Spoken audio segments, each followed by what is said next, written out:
And now, here's physician and veterinarian Dr. Joel Wallach with his Deadly Recipes lecture for your good health.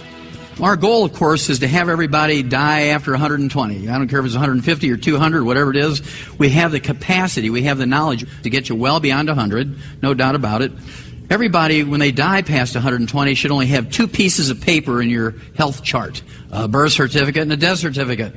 If you have a 4-inch thick health chart full of all these surgeries and all these diseases, your doctor has failed you, the system has failed you.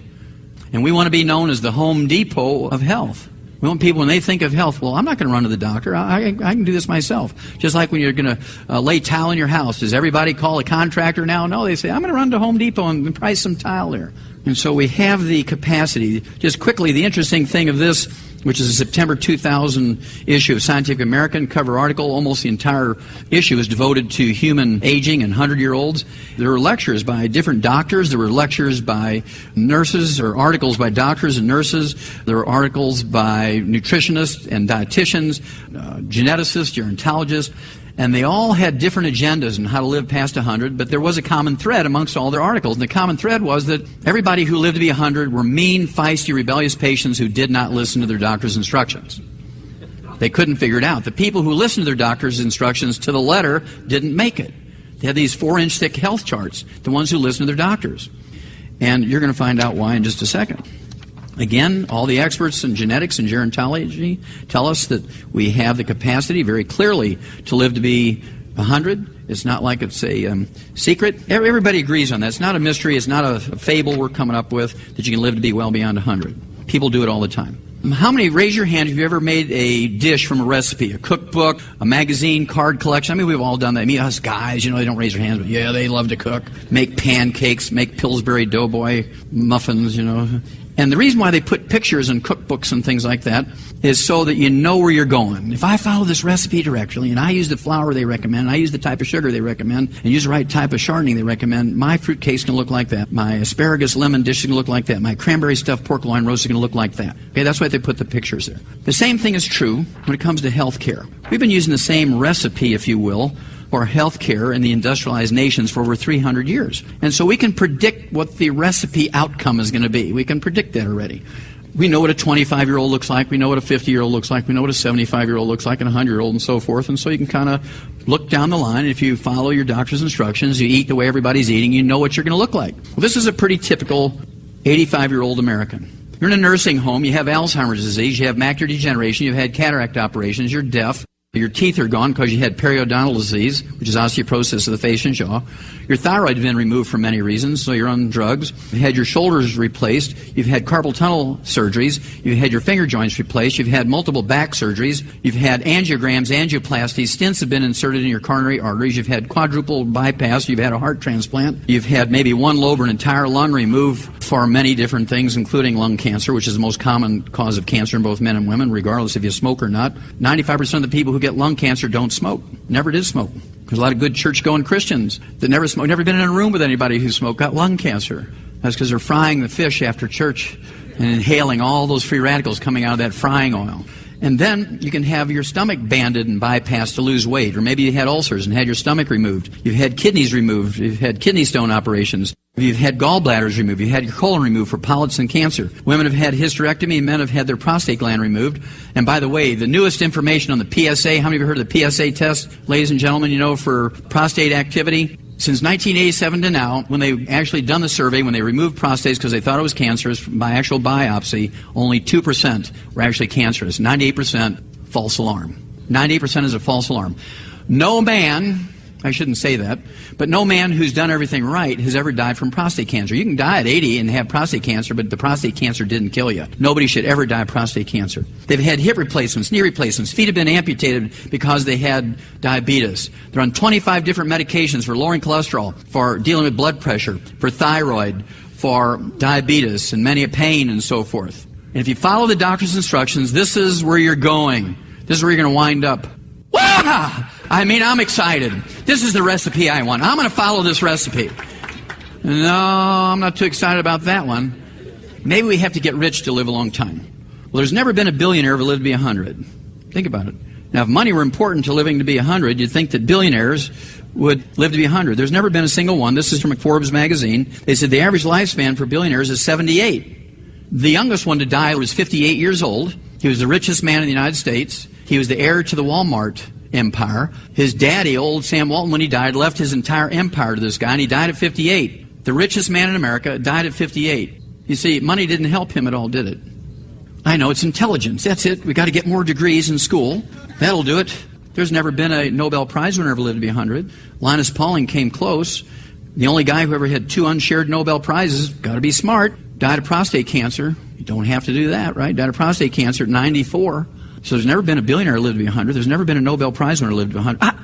Why didn't I think of it before? It's fitness. That's what it is. Everybody says, doctors say fitness is good for you. You got to exercise. Don't worry about supplementing because you get everything you need from your food, but just exercise.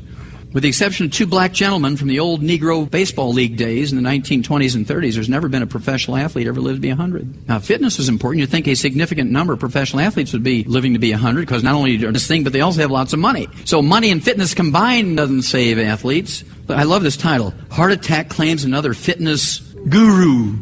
The average lifespan for professional athletes is 62. I want to go there. So what is it? What is it? How do people live to be 100? So we know it's not money. We know it's not intelligence. It's not fitness. So how do people live to be 100? Again, we can extrapolate information from animals. We've, in the last 75 years, tripled the lifespans of animals. Pet animals, laboratory animals, farm animals. We've tripled the lifespans. Do we do that with wonder drugs? No. Do we do that with genetically engineered protein, stem cells? Do we do that with heart transplants? No. We did it just by tinkering with the vitamins and minerals and the essential fatty acids and the amino acids in their little food. Human beings need 90 essential nutrients. You all know that. We need 16 minerals, 16 vitamins, 12 essential amino acids, 3 essential fatty acids. And fortunately for us, our food plants, our grains, vegetables, fruits, and nuts can take carbon dioxide from the air, use the sun's energy, and a process known as photosynthesis to manufacture carbon compounds. Wood, cellulose, starch, sugar, vitamins, amino acids, fatty acids. Yeah, plants can do all that. But you'll notice that plants cannot manufacture minerals. Plants cannot manufacture minerals. And 2/3 of the 90 essential nutrients are minerals. That's why we like to focus on minerals. Because even a blind hog can get an acorn sometime, as my daddy used to say. Which means that even if you're eating a cheeseburger with lettuce and tomatoes and onions on it for breakfast, lunch, and dinner, you can get some vitamins. You're going to get some vitamin C and beta-carotene and folic acid from the lettuce and tomatoes and onions. You're going to get some omega-3 essential fatty acids from the onions and the little sesame seeds on the top of the bun. You're going to get some B vitamin from the vitamin B enriched white flour in the bun. You're going to get some amino acids from the cheese, if it's real cheese, and the meat. You might get some calcium if it's real cheese on the sandwich, but that's it. But you could live to be 18 to 20 years of age. You might even be able to have babies and be fertile, until 18, 20 years of age. But if all you're living on is hamburgers or cheeseburgers with lettuce and tomatoes and onions on a breakfast, lunch, and dinner, you're in trouble because plants cannot manufacture minerals. And most of our degenerative diseases, most of the things that kill us and worry us as we live are mineral deficiency diseases. Plants only need 9 minerals to be happy. We need 60. Plants can do very well on 3 elements. NPK, nitrogen, phosphorus, potassium. Farmers cannot afford to put in all 60 essential minerals. That's why they give animals pellets to make up that difference. They give them the pellets with all the nutrients in it to make up the difference because they don't know how many minerals are in that pasture. They could analyze it, but are they going to put 60 minerals in this pasture, this 10-acre pasture for these cows? No. So it's cheaper just to give the cow the pellets because they don't know how many minerals are in that hay or in that pasture. The longest-lived people in the industrialized nations, the one that have the highest average of longevity, are the Okinawans, and they live to be 85 on the average, and we live somewhere around 70, 72 on the average in America. And you go to Okinawa, it's 161 islands. Their soil is nothing but red sandy clay, much like the state of Georgia. There's a little bit of extra iron in there, but that wouldn't explain their 15 years living longer than us. And so I went there, spent almost a week, spent the first couple of days at the Department of Agriculture studying the soil and soil chemistry and plant chemistry there in Okinawa. Didn't find out anything really unique. And then we talked to the old people. We talked about 15 of them. Half of them were men, 7 of them were men, 8 were women. These were all 100-plus-year-olds. And we only had to ask one question because this is a 25-year study. 25-year study in the Okinawans. It was identical twin doctors. One got a medical degree from Harvard. The other got his Ph.D. in pharmacy. And they spent 25 years there trying to figure out why the Okinawans lived so long. They counted how many steps they took, how many times a day they took a pee, what the volume of their pee was, how many hours they slept, how many calories they took in. At the end of the 25 years, they said, we don't know. I don't know. And so we weren't going to re-ask these questions. We only asked them one question. We got each one individually into a room so they wouldn't contaminate the others with their answers. We didn't want them thinking about the question. We only wanted them to hear the question, give the answer. So the question was, what did you do with your wood ashes and your rice straw ashes from your heating and cooking from the previous day? And the men said, we don't know. We're out there doing the samurai thing with the swords and doing the karate stuff, and we don't know. But the women, every one of them, gave the same story. Oh, we took the wood ashes and the rice straw ashes and put them in the garden, as our grandmothers and our mothers taught us to do, as a fertilizer. We mixed it in the noodle dough and the rice because it gave it a nicer taste and color. It turned it yellow instead of white. And then thirdly, we cut our salt with it. 10 parts wood ashes or rice straw ashes with 1 part salt. Because salt was very expensive, and so they would cut it, just like a drug dealer cuts expensive cocaine, so that it would last longer. So they got plant minerals in 3 different ways. As fertilizer in the garden, culinary ashes, mix it in their noodles and rice, and also by cutting their salt with it.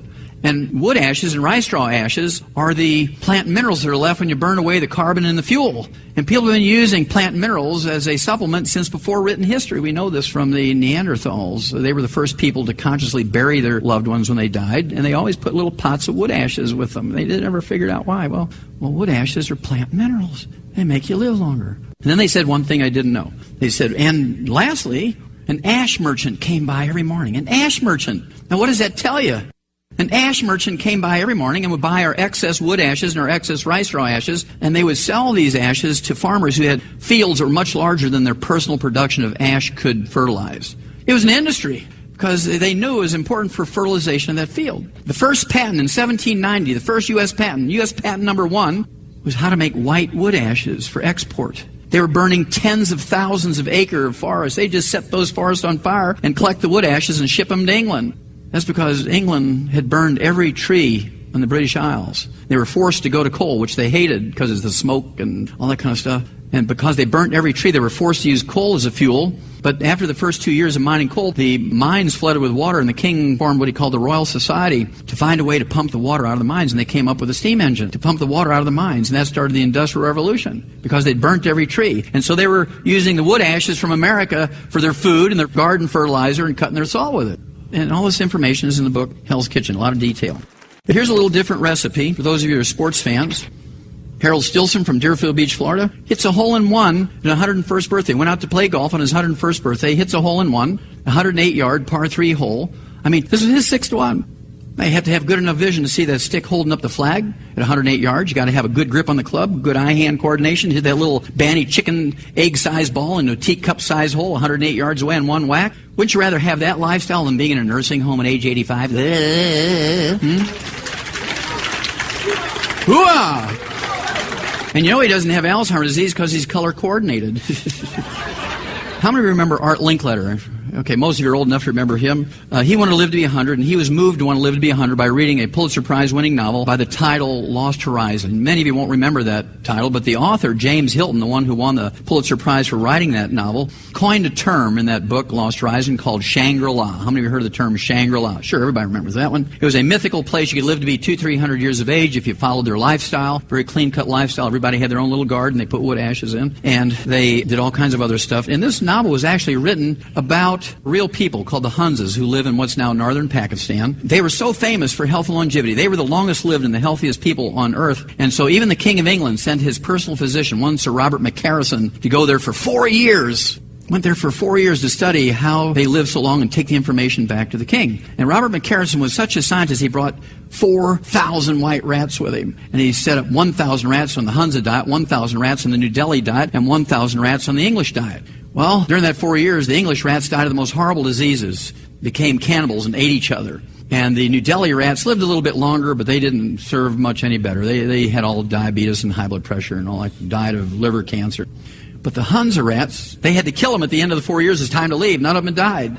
So he came back and he said, King, he says, I don't know what it is, but it has something to do with the diet. He told the king about the experiment he'd run. So he says, here's a list of everything the Hunzas eat. And the king ate exactly as the Hunzas ate, and the king died at 72.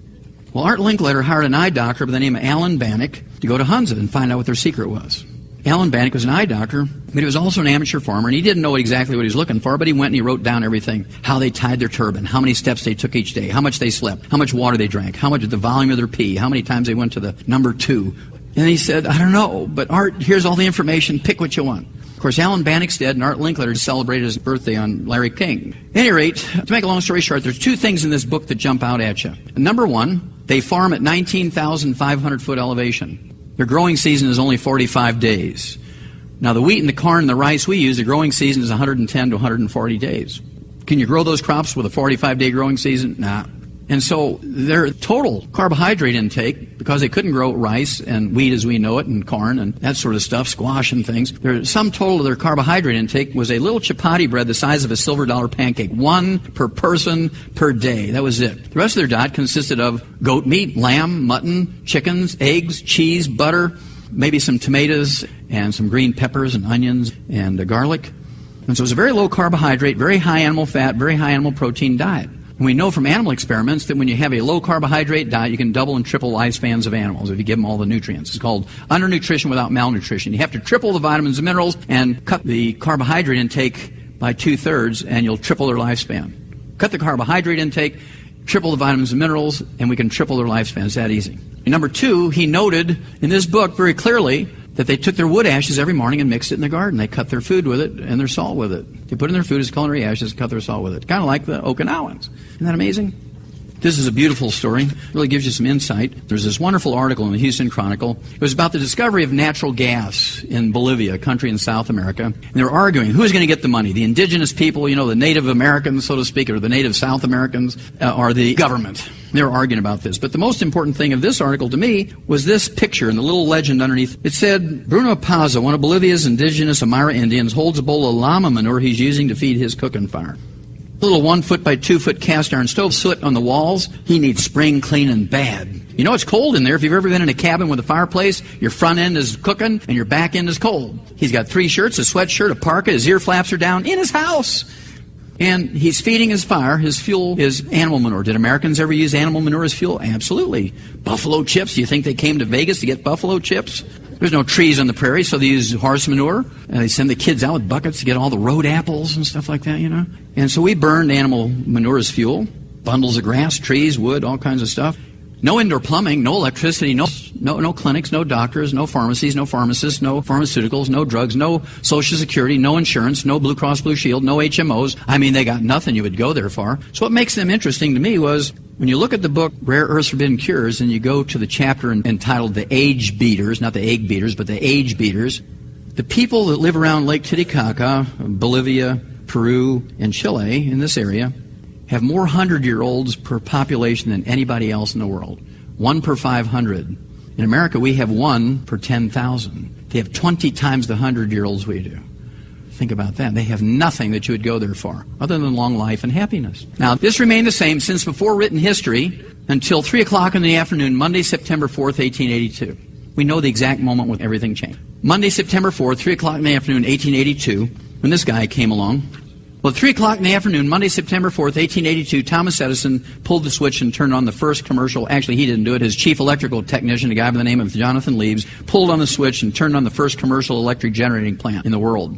By 1909, there was no less than a dozen patented kitchen electrical appliances. The first one was a toaster, interestingly enough, then a skillet. There were rice cookers and crock pots and blenders and steam irons and all kinds of electrical appliances. By 1950, every city and every industrialized nation had completely given up wood as a fuel and had gone to electricity and propane and natural gas and liquid paraffin and kerosene and heating oils for heating and cooking. Here comes the most profound question you've ever had in your life. How many wood ashes are left over when you cook and heat with electricity and propane and liquid paraffin and natural gas? It's a numeral that looks like this and begins with a Z. 0! And there was no great gathering of doctors. There was no great gathering of doctors wringing their hands saying, oh my gosh, what are we going to do?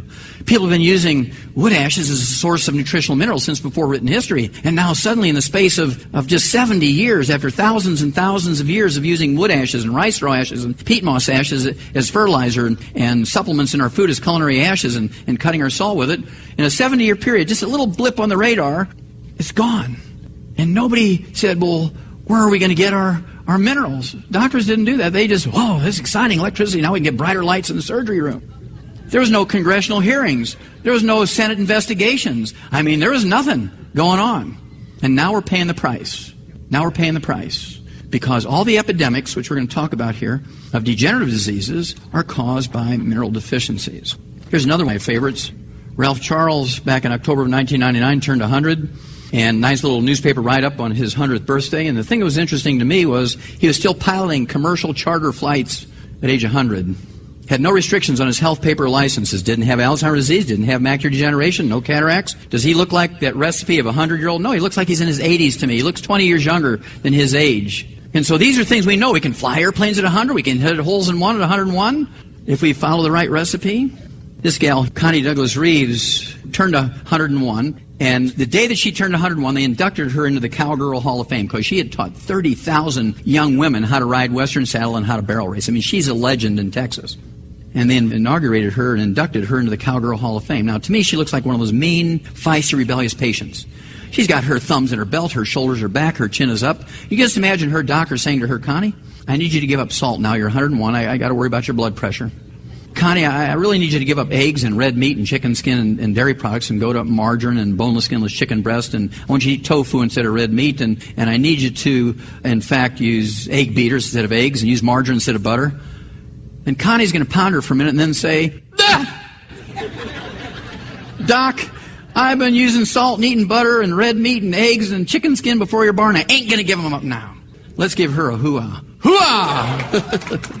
Okay, this is kind of a cute one. These guys were in the Guinness World Book of Records, Percy and Florence Arrowsmith in Hereford, England. And they were put in the Guinness World Book of Records, not because of their age, but because they'd been married to each other for 80 years. When the Guinness Book of World Records asked them what their secret was, she said she drank a glass of red wine for breakfast and had a shot of whiskey before bed. And he said, well, I guess I can render it down to 2 words. And boy, they whipped out their pens and they were ready for this profound 2 words. And they said, well, what is it? And he said, yes, ma'am. If you changing pace here a little bit, in April of 1990, the World Health Center and the Center for Disease Control did a survey in the top 32 industrialized nations. They said out of the top 32 industrialized nations, the United States ranked 17th in the world in health and longevity. Now, we spend more money for health care than all the other nations in the world put together. There's 92 nations. We spend more money for health care than the other 91, and yet in April of 1990, we ranked 17th. Japan was number 1. Let's give them a hoo-ah for being number 1. Hoo-ah! 79.1. We were 75. Well, 10 years later, when they redid the study, Japan maintained number 1 at 74.5, but they had dropped 5 years, 4-point-something years they dropped. But they still maintained number 1, but America dropped from 17th to 24th because we went from 75 to 70 in that 10-year period, from April of 1990 to June of 2000. Well, 5 years later, in August of 2005, the World Health Organization, Center for Disease Control, did another survey, and they published this in Newsweek magazine.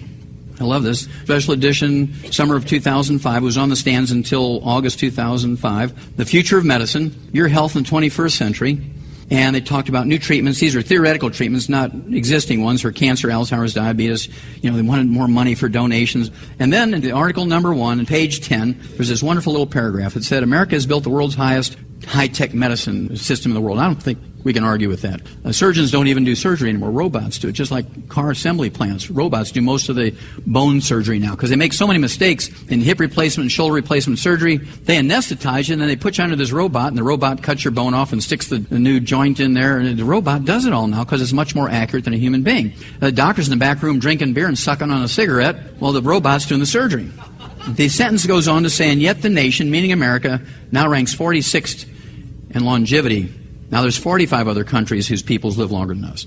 In 2005, the entire world spent $2.7 trillion for health care. And out of that $2.7 trillion the world spent, we alone spent $1.9 trillion, more than 2/3. And we rank 46th in the world. Our health care system sucks, would be a kind way of putting it. You're not getting the bang for the buck. And you, not a single one of you in this room, would put up with that in any other industry.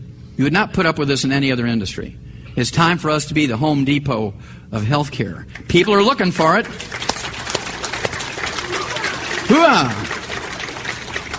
And then even worse, it goes on and says, and 41 other countries, including Cuba, for God's sakes, have achieved lower rates of infant mortality. They have a higher rate of babies surviving the first year and being born alive than we do. Cuba! Think about that.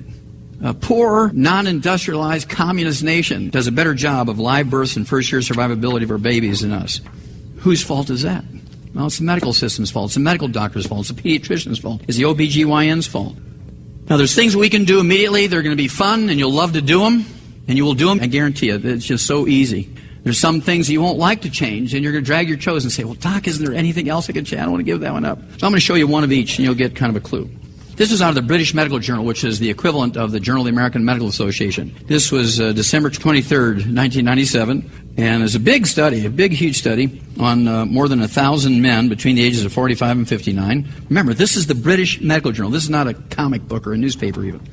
They said, frequent sex helps men live longer. Hooah! Those men who had sex twice a week live 50% longer than those who have sex only once a month. So, ladies, if you have a keeper, well, that's a keeper. If the guy you want to keep, you know how to keep him. If you have a dumpster, you want to drop kick that sucker someplace without going to jail, you know how to accomplish it, right? Well, this study came out the same month, December 4th, though, a couple of weeks early, the sex one, 1997. This was a study that was actually started in 1990, but they didn't report it until 1997. What they did was look at the longevity of people county by county in the United States. I mean, they went county by county and calculated the longevity, and they did it color coding. The people who are the longest lived people in America are in the upper Midwest and the Plain States. We're talking about eastern Montana, north and South Dakota, Minnesota, Wisconsin, Iowa, northern Missouri, eastern Nebraska, and Kansas. These are the longest lived people in America in the upper Midwest and the Plain States. The shortest lived people in America come from the southeast part of the United States, the old South, if you will, from Chesapeake Bay down to central Texas. There's a very distinct demarcation, and this in the old South is called the heart attack, stroke, and cancer belt of America. How many have ever heard that phrase before? Yeah, in the southeast part of the United States, this is a cancer, heart attack, and stroke belt of America. The people in the upper Midwest and the Plain States live 20 years longer than the people in the South. 20 years longer. They have the same insurance, they have the same medications, the same idiot doctors, the same hospitals. Got the same. And yet the people in the upper Midwest and the Plain States live 20 years longer. What's the difference? Well, the people in the upper Midwest and the Plain States, primarily, there's exceptions of course, but primarily, at least historically and culturally in those areas, they cook everything by roasting and stewing. How do people cook in the old South? Frying. There is fried potatoes and fried fish and fried chicken and chicken fried steak and fried green tomatoes and fried okra and fried hush puppies. I mean, it's been alleged that people in the old South even fry water. And because of the free radicals and the trans fatty acids that are created by frying, the rate of cancer and heart attack and stroke is higher. And so if you do nothing else and ever put a French fry or anything fried in your mouth, you will add 20 healthful years to your life. Hooah! And you'll save a lot of money. And cleaning up your home, it's a lot easier to clean up your home when you've stewed as opposed to frying. So you're going to save a lot of money, and you'll add 20 healthy years to your life if you never again eat anything fried. Goodbye churches, goodbye Popeye, goodbye French fry. I mean, I can go into McDonald's and have a nice sandwich and a salad now. I don't eat the French fries. I don't drink the soft drinks. You can go to McDonald's and have a nice meal, but you don't want to eat the fried stuff. That's what the dangerous part. You know, my tape, Dead Doctors Don't Lie, doctors were always angry with me because they said doctors only live to be 58. So they redid their own study. And to make a long story short, they came out 5 years later. In all the medical journals, they said, Wallach lied. He lied. He wasn't right. Doctors don't live to be 58 like Wallach said they live to be 56. I missed it by 2 years. So they don't bother me on that one anymore. And they were obligated to publish it because somebody had donated the money for the study. So why do we listen to a group of people whose average lifespan is 56 on longevity? Oh, that's not very bright. What do doctors die from? Diabetes, heart disease, stroke, cancer.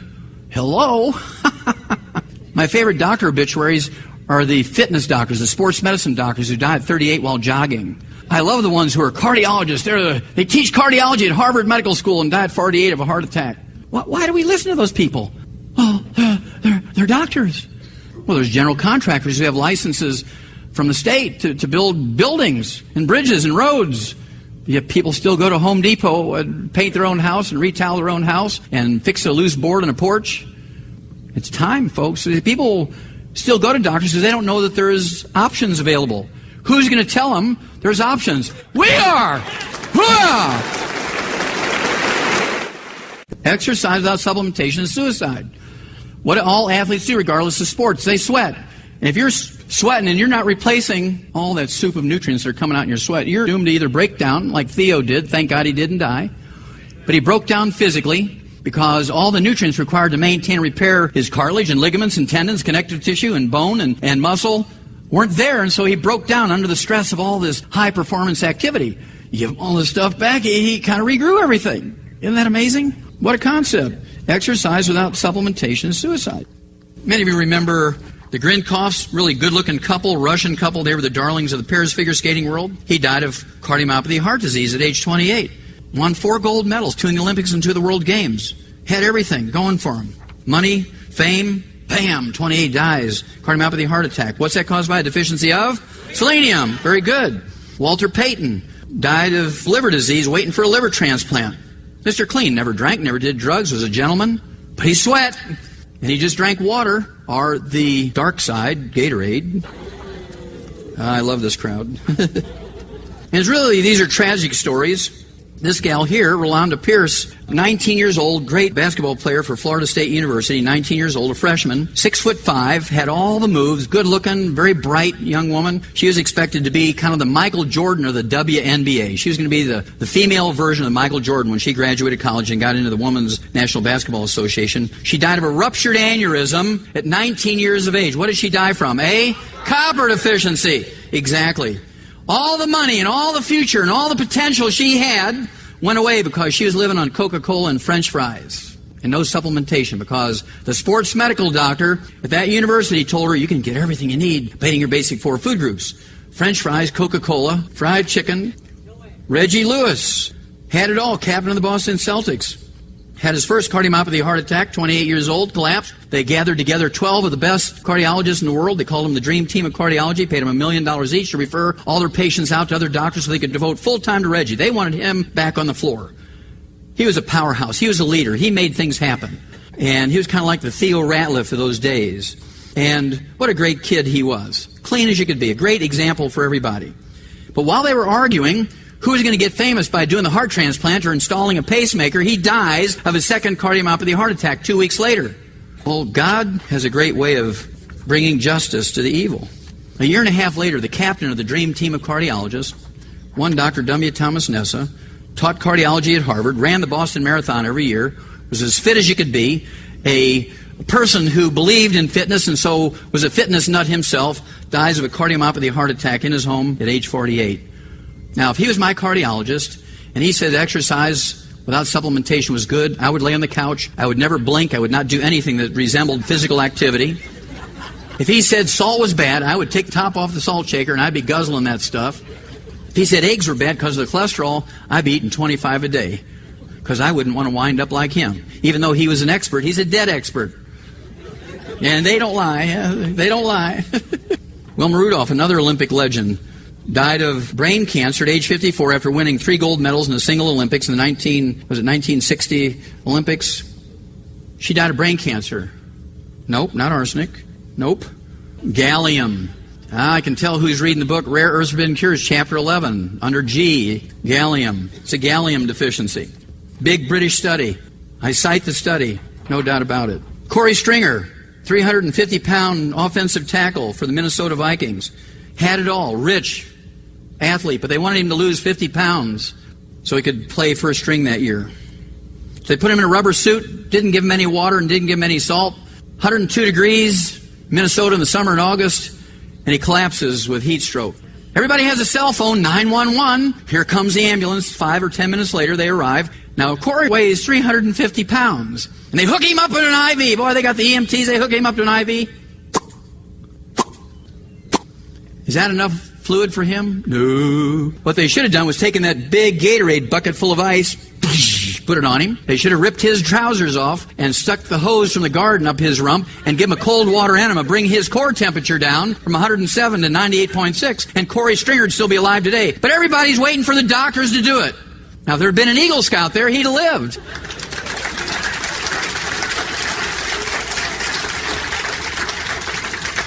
But all poor Corey had was the top sports medicine doctors. Gatorade nutrients, sodium, potassium, both of which are useful, but that's only 2. What about the other 58 minerals? What about the gallium? What about the selenium? What about the zinc? What about the copper? 0, 0, 0, 0. People say, well, it's not convenient. Well, then die.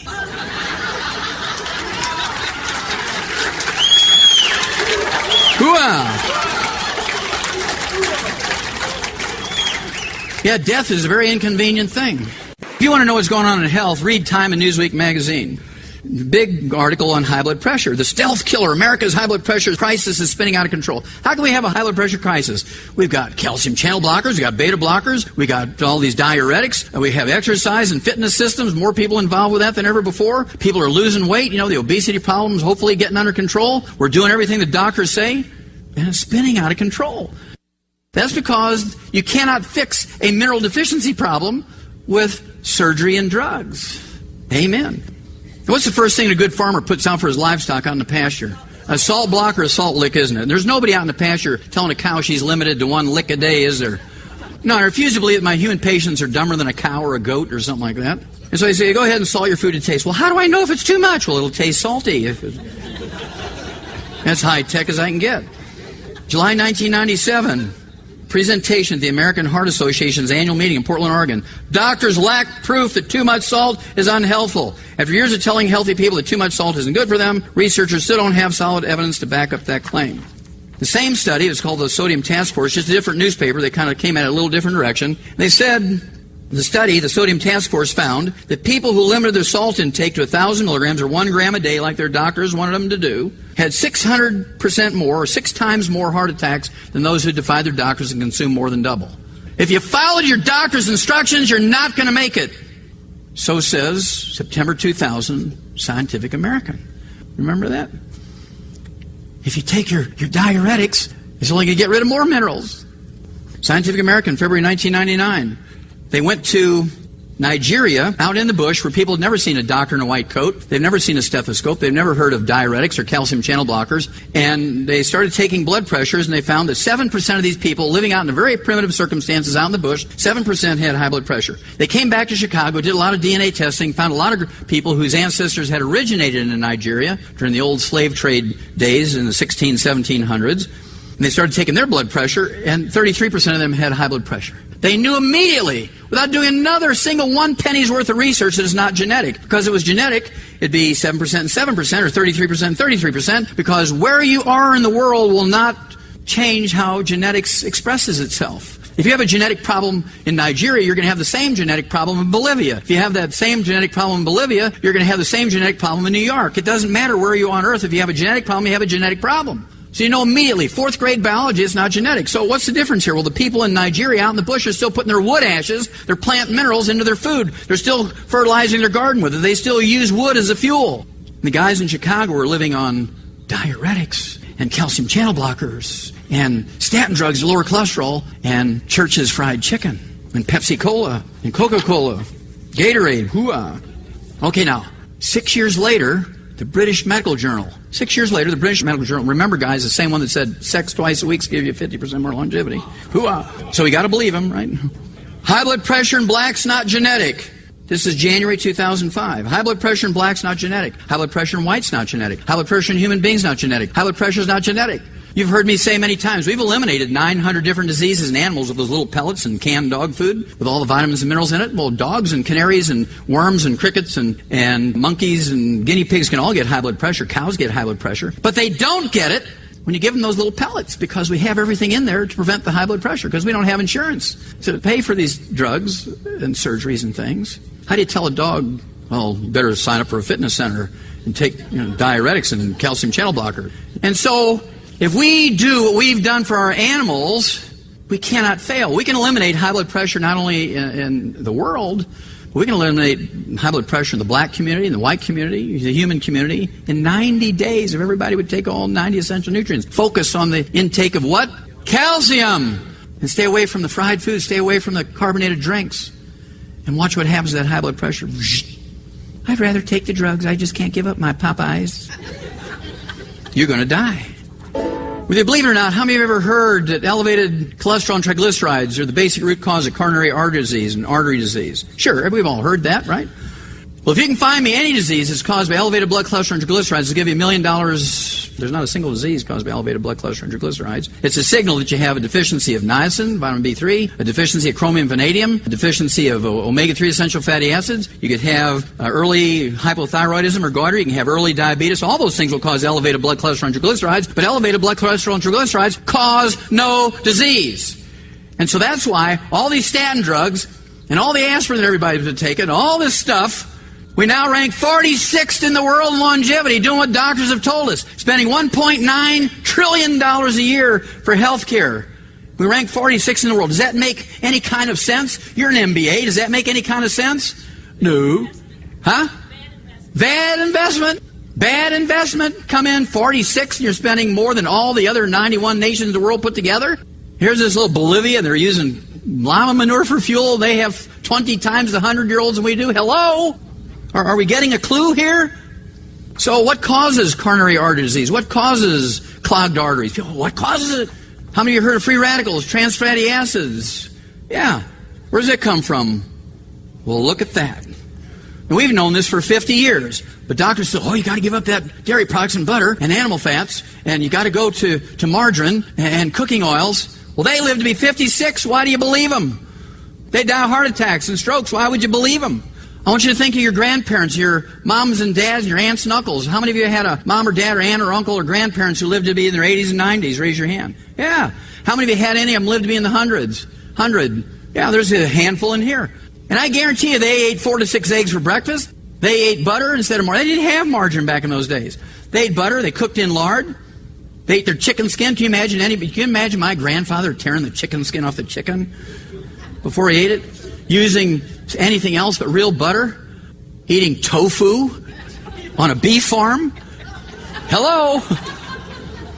So it's the free radical damage, the lining of the arteries that causes coronary artery disease. Well, you get rid of the free radicals in your life. Why is that called the heart attack, stroke, and cancer belt of America in the Old South? Fried foods. Gosh, this is so easy. Give up the fried foods. You take in all your antioxidants, selenium, OPC. Very easy.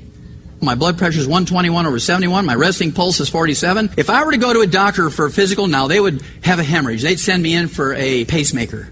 What? Your resting pulse is 47? You're going to have a heart attack. Really? Well, let's see who can lift the most weight and keep alive here, Doc.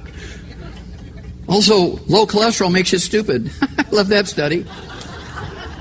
Well, they took almost 800 men and 1,100 women. They divided them into two groups. Those with blood cholesterols below 200, which they thought were going to be the healthiest and smartest, and those with blood cholesterols above 240. And the ones who had blood cholesterols above 240 were 49% smarter than the ones who had blood cholesterol below 200. Hoo-ah! Low-fat diets lose their luster for heart attack, stroke, breast cancer, colon cancer. There's no difference in the rate between a low-fat diet and a high-fat diet. No difference whatsoever. Obesity is now the number one preventable killer. There's 16% of American kids who are obese. Now, this is despite all these surgeries, despite all the drugs. There's more people involved with fitness than ever before. That's because we're living on too much carbohydrates and not enough people are taking in nutrients, especially minerals. Sweet fruit drinks make pudgy kids fatter. Fruit juice. I'm not giving my kid Pepsi, I'm giving him apple juice. We're living on dry cereals and apple juice. They go to school with a peanut butter and jelly sandwich. They come home and eat Kraft's macaroni and cheese, and the parents think they're giving them a good diet. There's nothing but carbohydrates and sugar. There's not even anything green and leafy or tomatoes in there. Nothing but sugar and carbohydrates. No vitamins and minerals. And the kids, got ADD and ADHD, and he's going to be a serial killer when he grows up. Well, this is the cause of obesity in America. Pica, you've all read about pica or cribbing. The only thing that will cause this behavior where they eat dirt or chew on the fence or wooden implements and things like that is a mineral deficiency. Some minerals are worse than others, but all mineral deficiencies cause this behavior in animals, pica or cribbing, where they eat other things other than food. And it's not boredom, it's they're minerally deficient. Pregnant women are legendary for getting cravings during pregnancy. Why is that? Because the baby, as it's developing, is stealing minerals from mother, and if she's not taking in enough to counteract that, they crave things. In the Old South, where they have the heart attack, stroke, and cancer belt of America, they ate cornstarch. How many of you have heard of women eating cornstarch when they're pregnant? Yeah. And what about clay? They go out in the yard and eat clay when they're pregnant. In fact, people come and say, Doc, am I sick? Am I crazy? I have this craving for clay. No, you're just pregnant, my dear. It's so common in the Old South You go to a grocery store into the dairy section, they got these little bags of yellow clay, red clay, orange clay, blue clay, black clay. You can have your choice.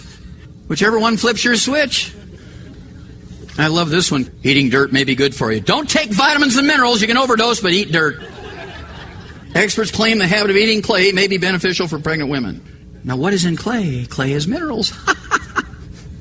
And the woman says, the real good stuff is smooth, tastes just like candy. The habit of eating clay or dirt is known as geophagy, geo for earth and phagy for eat. Some experts lump it into the same category as pica, which is the abnormal urge to eat coins, paint, soap, and other non-food items such as wood ashes, plant minerals. And so there was a natural drive for pregnant women at the dawn of history to eat wood ashes and dirt and clay and things looking for minerals as those babies drove them to be minerally deficient. I could say a lot of things about a lot of diseases, but I'm going to just go to selenium when it comes to cancer. You've all heard my tape. I hope you've all heard the tape, Dead Doctors Don't Lie. And on there, I was reading this, and of course doctors turned me over to every agency in the world because I had found an anti-cancer diet. I was just reading this, and of course when I made that tape, I just read it. An anti-cancer diet has been found. They interpreted that I was claiming that I had made an anti-cancer diet. And what they did was look at these vitamins and minerals. And dietary supplements such as vitamin C, retinol, which is a form of vitamin A, zinc, riboflavin, vitamin B2, molybdenum, which is a trace mineral, niacin, B3, had no statistically significant effect on cancer deaths over the 5 years. Well, it takes a little bit longer for them to do things. However, in a group of middle-aged people, I think there was 29,000 people between the age of 49 and 60, during the same 5-year period, those who took only beta-carotene, vitamin E, and the trace mineral selenium for 5 years, the results were striking. 13% fewer deaths from all cancers, 20% reduction in deaths from stomach cancer, which is very high in that portion of China, and a 9% disappearance of deaths from all causes, just by taking those 3 supplements. And, of course, they were very low doses. They were just a portion of the RDA. Well, in 1912, in Popular Mechanics, that wonderful medical journal, written so you can understand it, Dr. Wasserman, who invented the Wasserman test, which is that blood test a lot of his old guys had to take before he got married to get a license, detected syphilis. He had an active case of syphilis. He had discovered a chemical substance which turned out to be selenium that will cure cancer in mice. He went on to say that selenium has a selective action against cancer cells but didn't hurt healthy tissues. He went on to say that the cancer in mice is so similar to that in humans, he believed that an important advance had been made toward the cure of that veritable scourge, cancer in people. Well, in 1912, when this came out, we began to put selenium into animal foods.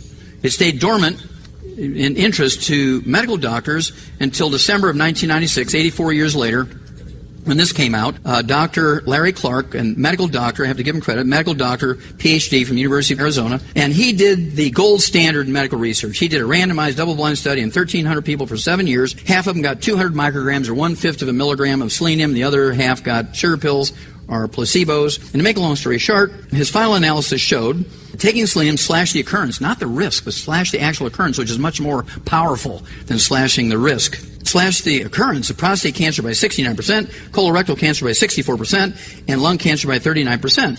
2 months after this wonderful news came out, Dr. Larry Clark, MD, PhD, dies of prostate cancer at age 52. He didn't take selenium because he didn't believe in it. He actually purposely avoided selenium because he believed in chemotherapy because that's how he made his living. And so it cost him his life. He didn't even make it to 56, died of 52 of prostate cancer. Nobody should die of prostate cancer. No link found between fat and breast cancer. High-fiber diets don't protect you. Multivitamins cut colon cancer risk. 90,000 nurses, Harvard Nurses Health Study, 15 years on a multivitamin, reduced the risk of colon cancer by 75% in these 90,000 women. Reduce the risk of colon cancer by 75% for like $2 a day. Are there any drugs that will reduce the risk of colon cancer by 1%? No. Here's a little nutritional formula. Will reduce your risk of colon cancer by 75%. It's going to cost you half of what it costs for an espresso latte from Starbucks. And people say, I don't know, I can't remember to do that in the morning. Well, then die. And so, fortunately, there's always a small group of people who will survive. Just like in Katrina, there was a group of people who, when they got the word that it was coming, and the storm filled the entire Gulf of Mexico, or as they say in Texas, the entire Gulf of Mexico, they little old people, little bags of water, they started walking west. 3 days later when it hit, they were 100 miles away. And the ones who stayed, the government will save us. That FEMA will do it. Okay, I think I get diabetes and arthritis in the last 10 minutes I have here. There's a diabetes epidemic. Went up more than 50% in 4 years, despite all this wondrous medical care. And that's why we now rank 46th in the world in health and longevity. And so all the insulin and all the exercise programs and all the amputations and all the blindness and all the stuff we go through is unnecessary. We can eliminate high blood pressure and diabetes in the black community, the white community, the human community in 90 days if everybody would do the right thing. And so diabetes rate soars for Americans in their 30s. It used to be called adult onset type 2 diabetes because it only occurred in people over age 50. Well, now newborn babies are having it. Minority kids have the worst risk. If you take the white kids out of the ratios, it's not 16% of the kids that have obesity and diabetes. Guess what? It's 50% of the kids. Okay? It's the Hispanics, the Native Americans, the black community. And that's because, not genetic, it's because of how they eat. Heavy kids getting grown-up diseases. High blood pressure, clogged arteries, diabetes showing up in babies. Is that because it's genetic? No, it's because they're eating fried foods. They're living on soft drinks and Pop-Tarts and Pillsbury toaster strudels and apple juice. My fear is everybody in America is going to eat dry cereal and apple juice for breakfast. They have peanut butter and jelly sandwiches for lunch. And they come home and they eat Kraft's macaroni and cheese. And they think they're getting good food. And we wonder why they're obese. We wonder why they have diabetes. We wonder why they have growing pains. We wonder why they have ADD. Wonder why they have thyroid problems. We wonder why they have clogged arteries. The doctor says, well, it's genetic. Your great-great-grandfather's dog had it, so therefore, that's I knew it was in your family. This was a big study, 91,000 nurses, 8 years, the Harvard Nurses Health Study. The women in the study who drank at least one sugar-sweetened soda, didn't matter if it was classic Coke, Pepsi-Cola, Mountain Dew, Sprite, 7-Up, ginger ale, natural, organic, carbonated drinks, didn't matter. Pellegrino water, Perrier water, if it's carbonated, club soda, doesn't matter. 85% more likely to get diabetes. If you drink 2 a day, you're going to get it. How many of you have ever seen a teenager just drink 2? Unless it's those 42-ounce gulps, each of which has 3 12-ounce Cokes in them. There's 9 teaspoons of sugar per 12-ounce drink. Now, if they're drinking 10 a day, that's 90 teaspoons of sugar. Put 90 teaspoons of sugar in a mixing bowl and see what your kids are drinking. You got to change it, folks. This is a page out of Rare Earths Forbidden Cures. We'll just look at chromium as one of the 2 trace minerals that are missing when you have diabetes. And, of course, there's 23 cofactors necessary for them to work. We learned this in 1957, that we could prevent and cure. We could prevent and cure diabetes in laboratory animals, pet animals, and farm animals in 1957 with these 2 trace minerals. We proved it in human beings 20 years later in 1977. Do doctors use this stuff? No. There's no money in it. There's no money in the cure. The money's in, you're going to be on this insulin for the rest of your life. And so we have to show them that there is an option. Well, they went back, the same people who discovered this in 1957 went back to 1948, and they just looked at chromium. 1948, the amount of chromium in American blood was a big range, 28 to 1,000 parts per billion. In 71, it dropped to 13. 72, it dropped to 10. 73, it dropped to 4.7 to 5.1. In 74, it dropped to 0.73 to 1.6. In 78, it dropped to 0.16. In 80, it popped up almost 3 times, 0.43. That's because in 1977, they came out and said, you can prevent and cure diabetes with these trace minerals. University of Vancouver, British Columbia said you could replace insulin with these trace minerals. They came out big headlines and said it. And everybody went into the health food store and they tried it. And so everybody's level of chromium in their blood went up for a couple of years. And then it dropped back down in 1985 to 0.13 because it wouldn't work. Well, why won't the chromium vanadium by themselves work? Because they need 23 cofactors. Do you ever hear me say take chromium vanadium? No. You take the 90 essential nutrients because they're hooked together like a web. Hoo-ah. Arthritis. 85% of all Americans over the age of 50 already have arthritis and osteoporosis of one time or another to one degree or another. There's not a single medical treatment, that's according to the Center for Disease Control of Atlanta, Georgia, not me. And there's not a single medical treatment designed to prevent or cure osteoporosis or arthritis. There's not a single medical treatment designed to prevent or cure. The only approach that the medical system has is pain relief and surgery. Pain relief and surgery. Well, we eliminated arthritis and osteoporosis in animals 300 years ago in Europe and 1,000 years ago in China. We've known for 1,000 years how to prevent and cure osteoporosis and arthritis. I'll give you a little hint. People hear me say that all the time. Well, that can't be. How many of you have heard of, in the old herbal days, in the old homeopathic days, hundreds of years ago, in China, thousands of years ago, there's a term when they didn't know what to use, what herb to use to treat a disease, they always started out with like treats like. How many of you have heard that term? Like treats like. L-I-K-E treats L-I-K-E. So if you had a blood disease, you'd take a herb that was red. If you had a brain disease, you ate walnuts because a walnut looked like a brain. And so that's called theory of signatures, the rule of signatures, meaning you take an herb or something that looks like the part of the body that you want to fix, and then it's a place that's a starting point. And sometimes it's a great treatment, sometimes it wasn't. And so when you had a bone problem 1,000 years ago, what did the old root doctors and what did the old shamans and the old voodoo doctors do 1,000 years ago? When you had a bone problem, what did they make you eat? Bones! How difficult is this? Now you can't do that anymore because there's lead in bones, and they took it off the market for human use. The coming epidemic of arthritis. I mean, what a sick article. The bad news is research shows the disease starts attacking your joints before middle age. Well, they start attacking your joints when you're 2. How many of you heard of growing pains? Yeah, if you want to have fun, go to a mall and just sit in a chair and look at kids. Don't look up above 3 feet. Just look at little kids. Go to a zoo and sit on a bench and just look at kids. Don't look at the animals. Don't look at the people. Just look at kids. Now, you don't see any walking kids anymore. This 25-year-old mother, has an 18-wheeler baby cart. She's got a 6-year-old, a 4-year-old, and a 2-year-old, and she's got a 6-month-old on her back. And she's struggling along with this 18-wheeler baby cart. Now, they're living on apple juice and dry cereal and Fruit Loops for breakfast, and they're getting peanut butter and jelly sandwiches for lunch, and they're getting Kraft macaroni and cheese for dinner. And these kids can't walk 2 feet. Pick me up. And they just sit down, you know. Arthroscopic surgery for arthritis is a worthless procedure, published in the New England Journal of Medicine. It was a big study done by the Harvard Medical School. Why did doctors continue to use arthroscopic surgery for arthritis of the knee? $1.5 billion they made in income on that one procedure the year 2001. Osteoporosis strikes both sexes equally. I had to go to Canada to learn this. Osteoporosis strikes both sexes equally. Anybody read that in an American newspaper? No. Big study, 10,000 people, over 3,000 men, over 6,000 women. Men are as likely as women to suffer from osteoporosis. The surprise findings from a 5-year Canadian study. The results turn the tables on the belief that women are the prime victims of conditions. Now here's kind of interesting. This study, the results of the study, will almost certainly change the way that medical professionals deal with the unexplained bone fractures in men and the way that education about the condition is handled. Now raise your hand, gentlemen, if you got an email or a postcard or a phone call or a letter or some kind of communication from your personal medical doctor, your primary care physician, your family doctor saying, Roy, you better come on in because we just learned that men get osteoporosis at an equal rate with women, and I want to do a bone density test on you. Any of you men get that from your medical doctor? Now, I've given this lecture 300 times a year. I've been in 8 countries, and I've never had a single man raise his hand, or a married man either. Never had any man raise his hand. Now, here comes the killer. The guy who's in charge of the Department of Rheumatology, you know, the bone disease guy from McMaster's University, which is like their Harvard Medical School, we didn't think that men got fractures. And now this is what he's teaching to medical students. You want to slap that guy? And he's teaching that to medical doctors, that men don't get fractures. Disregard them. They're all gnarled up with Dowager's hump. They can't even pick up a glass of water. Well, you're okay. You're a man. You don't get osteoporosis and arthritis. Carbonated drinks.